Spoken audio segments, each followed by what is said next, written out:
বিশ্বজুড়ে ক্যান্সারের মরণ কামড়। প্রতি বছর লক্ষ লক্ষ প্রাণ কেড়ে নিচ্ছে এই নীরব ঘাতক। কিন্তু এবার আশার আলো দেখালো বিশ্ব স্বাস্থ্য সংস্থা হু।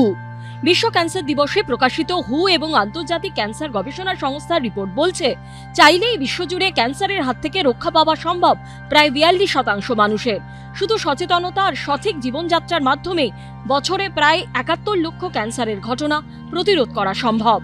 এই রিপোর্টে উঠে এসেছে এক ভয়ঙ্কর সত্য, বিশ্বব্যাপী ক্যান্সারের সবচেয়ে বড় ঘাতক তামাক।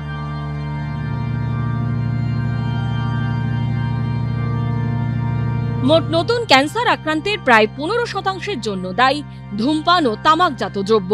এখানেই শেষ নয়, প্রথমবারের মতো চিহ্নিত করা হয়েছে 9টি ক্যান্সার সৃষ্টিকারী সংক্রমক, যেগুলি দায়ী প্রায় 10% ক্যান্সার রোগে।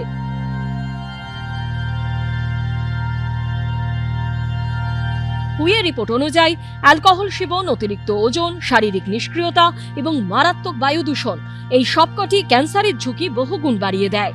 সবচেয়ে বেশি উদ্বেগের কারণ হয়ে দাঁড়িয়েছে ফুসফুস, পাকস্থলী এবং জরায়ু মুখের ক্যান্সার।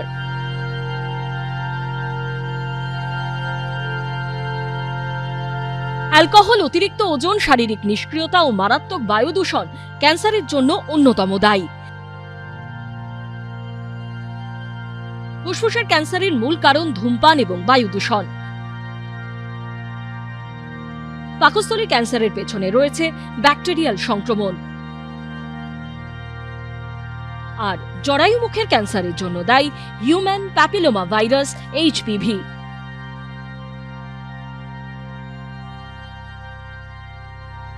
রিপোর্ট বলছে, পুরুষদের ক্ষেত্রে ক্যান্সারের ঝুঁকি তুলনামূলক বেশি। পুরুষদের প্রায় 45% ক্যান্সার প্রতিরোধযোগ্য, যেখানে মহিলাদের ক্ষেত্রে সেই হার 30%। হুয়ের ক্যান্সার নিয়ন্ত্রণ বিভাগের প্রধান ডক্টর ইলবাউই জানাচ্ছেন, দেশগুলি যদি তামাক নিয়ন্ত্রণে কঠোর হয়, HPV এবং হেপাটাইটিস বি টিকাকরণে জোর দেয় এবং স্বাস্থ্যকর পরিবেশ নিশ্চিত করে, তাহলে লক্ষ লক্ষ অকাল মৃত্যু রোধ করা সম্ভব।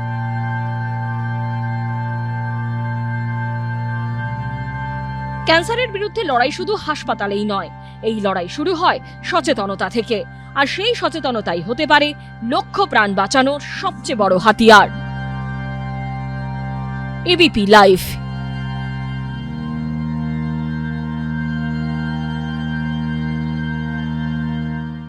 ABP আনন্দ, এগিয়ে থাকে, এগিয়ে রাখে।